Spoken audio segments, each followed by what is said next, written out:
అతను ప్రతి క్రైస్తవుడికి భయపడే మనిషి. తర్షస్సులోని సౌలు ఒక పేరు కుటుంబాలను దాక్కోపోయేలా చేసేది. మహాయాజకుని అధికారంతో అతను ఇళ్లలోకి దూసుకుపోయి విశ్వాసులను బయటకు లాగి జైలులో పడేసేవాడు. పురుషులు, స్త్రీలు అది పట్టింపు లేదు. తాను దేవుణ్ణి సేవిస్తున్నానని అతను నమ్మాడు. కానీ దమస్కు వెళ్తున్న రోడ్డుపై సౌలు ఎవరినీ వేటాడుతున్నాడు కాదు, తానే వేటాడబోతున్నాడు. దయచేత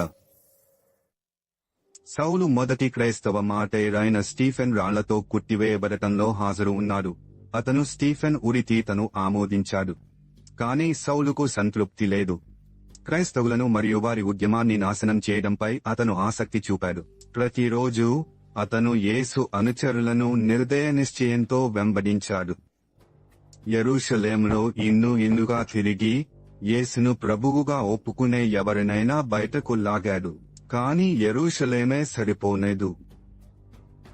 దమస్కుకు వెళ్లి యేసును అనుసరించే వారిని ఎవరైనా కట్టివేసి న్యాయానికి ఎదుర్కొనేలా తీసుకురావడానికి నాకు ఉత్తరాలు ఇవ్వండి అని అతను ముఖ్య యాజకుడితో చెప్పాడు. అందువలన అధికారం చేతిలో ఉంచుకుని పరలోకం చూస్తుందని తెలియకుండా కోపంతో సౌలు దమస్కు దారిమీద బయలుదేరాడు. మధ్యాహ్నం సమయంలో సౌలు నగరానికి దగ్గర పడేసరికి ఊహించని ఘటన జరిగింది. మధ్యాహ్న సూర్యుని కంటే ప్రకాశంగా ఉండే పరలోకం నుండి వచ్చే కాంతి అతని చుట్టూ మెరిసింది. దాని శక్తి అతన్ని నేలపై కూల్చింది. తర్వాత వచ్చిన స్వరం, సౌలు, సౌలు, నీవు నన్ను ఎందుకు హింసిస్తున్నావు? గందరగోళంగా వణుకుతూ సౌలు జవాబిచ్చాడు, ప్రభూ, నీవు ఎవరు? నేను యేసుని, నీవు హింసిస్తున్నవాడిని. లేచి నగరంలోకి వెళ్ళు. అక్కడ నీవు ఏమి చేయాలో నీకు చెప్పబడుతుంది. సౌలుతో ఉన్నవారు ధ్వనిని విన్నారు, కాని ఎవరినీ చూడలేదు. సౌలు లేచాడు, కాని కళ్ళు తెరిచినప్పుడు అతను గుడ్డివాడయ్యాడు. చిన్న పిల్లవాడిలా చేతి పట్టుకుని నడిపించబడుతూ శక్తిమంతుడైన సౌలు దమస్కులోకి ప్రవేశించాడు. 3 రోజుల పాటు అతను తినలేదు లేదా తాగలేదు. అతను పూర్తి చీకటిలో కూర్చున్నాడు, శారీరకంగా మరియు ఆధ్యాత్మికంగా. ఆ నగరంలోనే మరో ప్రశాంతమైన గృహంలో యేసుకు అంకిత భావంతో ఉన్న అననీయ అనే శిష్యుడు ప్రార్థన చేస్తున్న సమయంలో ఒక దర్శనం పొందాడు. అననీయ, లేచిరా, సరళ వీధికి వెళ్ళు. యూదా ఇంట్లో తర్షీషు నుంచి వచ్చిన సౌలు అనే వ్యక్తిని వెతుక్కో. అతను ప్రార్థిస్తున్నాడు. ఒక దర్శనంలో అననీయ అనే వ్యక్తి వచ్చి తనపై చేతులు వేసి దృష్టి కలిగించడం చూశాడు. అననీయ గజగజలాడిపోయాడు. ప్రభూ, ఈ మనిషి గురించి చాలా విన్నాను. అతను యెరూషలేంలోని మీ భక్తులకు ఎంతో హాని చేశాడు. ఇప్పుడు మీ పేరు తీసుకునే ప్రతి ఒక్కరిని చెరపటానికి అధికారంతో ఇక్కడ ఉన్నాడు. కానీ ప్రభువు జవాబిచ్చాడు, వెళ్ళు. అతను అన్యజాతుల ముందు, రాజుల ముందు మరియు ఇశ్రాయేలు సంతతి ముందు నా పేరును మోసేందుకు నేను ఎంపిక చేసిన పరికరం. నా పేరు కోసం అతను ఎంత కష్టపడాలో నేను చూపిస్తాను. వినయంతో కాని భయంతో అననీయ వెళ్ళాడు. ఈ వీడియోలలో ఏదైనా మీకు ఆసక్తికరంగా లేదా ఆనందదాయకంగా అనిపిస్తే దయచేసి సభ్యత్వం పొందేందుకు పరిగణించండి. ఇవి తయారు చేయడానికి చాలా సమయం పడుతుంది మరియు ఇది నిజంగా సహాయపడుతుంది. అననీయ ఇంట్లోకి ప్రవేశించేసరికి తలుపు క్రీకని తెరుచుకుంది. అతని ముందు ప్రసిద్ధి చెందిన తర్షీసులోని సౌలు గ్రుడ్డివారిగా, బలహీనంగా, వినయంగా కూర్చుని ఉన్నాడు. అననీయ సౌలు భుజాలపై చేతులు ఉంచి దైవిక ధైర్యంతో స్థిరమైన గొంతులో మాట్లాడాడు. సోదరా సౌల్, మార్గంలో మీకు కనిపించిన ప్రభువైన యేసు మీరు చూపును తిరిగి పొందడానికి మరియు పవిత్రాత్మతో నిండడానికి నన్ను పంపాడు. వెంటనే సౌలు కళ్ల నుండి చెంపటాలు వంటివి రాలిపోయాయి. అతను మళ్లీ చూడగలిగాడు, కానీ అతని భౌతిక దృష్టి మాత్రమే తిరిగి వచ్చింది కాదు.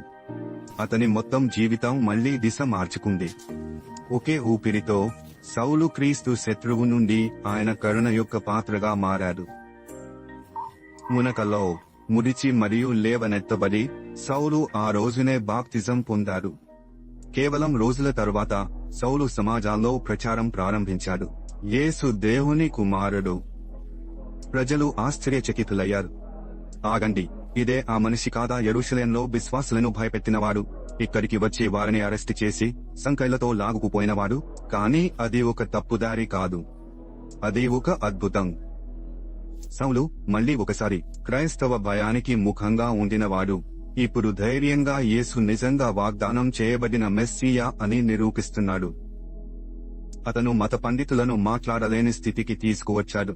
అతని శత్రువులు ఇప్పుడు అతనిపై తిరగబడ్డారు. వేటగాడు తన పాత మిత్రుల చేత వేటాడబడేవాడయ్యాడు. వారు అతన్ని చంపడానికి పన్నాగాలు పన్నారు. నగర ద్వారాల వద్ద రాత్రింబవళ్లు కాపలా వేశారు. సౌలు బయటపడతాడని ఎదురుచూస్తూ అతన్ని శాశ్వతంగా నిశ్శబ్దం చేయడానికి. కాని నగరం నిద్రపోతుండగా సౌలు యొక్క క్రీస్తులోని కొత్త సహోదరులు అతన్ని ఒక పెద్ద బుట్టలో వేసి గోడలోని ఊటి ద్వారా కిందికి దించారు. అతను రాత్రి అంధకారంలో తప్పించుకున్నాడు. ఒకప్పుడు సౌలుగా భయపడేవారు ఇప్పుడు ప్రపంచమంతటా పౌలుగా పిలవబడుతున్నాడు. కాని పేరు ఎందుకు మార్చబడింది? సౌలు అనేది అతని హీబ్రూ పేరు, వంశపారంపర్యం మరియు సంప్రదాయానికి సంబంధించిన పేరు. అది అతన్ని అతని ప్రజలతో, అతని గతంతో, బెన్యామీన్ గోత్రంతో మరియు ఫరిసీయుల గర్వంతో కలుపుతుంది. కాని పౌలు అనేది అతని రోమన్ పేరు. అతను ఇప్పుడు చేరుకోవడానికి పిలవబడిన ప్రపంచానికి మాట్లాడే పేరు, సంస్కృతుల మధ్య వంతెనగా ఉండే పేరు, సామ్రాజ్యంలో అంగీకరించబడేది మాత్రమే కాదు, అర్థం చేసుకున్న పేరు. అతను సామ్రాజ్యం మొత్తంలో అన్యజాతులకు బోధించడం ప్రారంభించినప్పుడు అతని పేరు అతని లక్ష్యానికి చిహ్నంగా మారింది. ఇది గర్విష్ఠుడైన పరిసేయుడి నుండి వినమ్ర సేవకునికి, హింసకుడి నుండి ప్రచారకునికి, సౌలు నుండి పౌలుకు మారిన మార్పును ప్రతిబింబించింది. మరియు పవిత్ర గ్రంథాలు ఎప్పుడూ ఒక నాటకీయమైన పేరు మార్పు క్షణాన్ని నమోదు చేయకపోయినా ఈ మార్పు యాదృచ్ఛికం కాదు. సంవత్సరాల తర్వాత పౌలు వ్రాస్తాడు, యూదు మతంలో నా మునుపటి జీవన విధానం గురించి నేను దేవుని సంఘాన్ని ఎంత తీవ్రంగా హింసించానో మీరు వినియున్నారు. కాని గర్భం నుండే నన్ను వేరు చేసిన దేవుడు తన కృప ద్వారా నన్ను పిలిచి తన కుమారుని నాకు బహిర్గతం చేయడానికి సంతోషించినప్పుడు నేను ఎవరితోనూ సంప్రదించలేదు.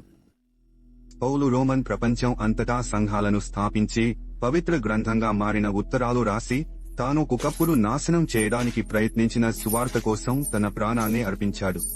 ఎందుకంటే యేసు ఒక హృదయాన్ని మార్చినప్పుడు అతను దానిని శుభ్రపరచడం మాత్రమే కాదు, దానికి ఒక కొత్త లక్ష్యాన్ని ఇస్తాడు.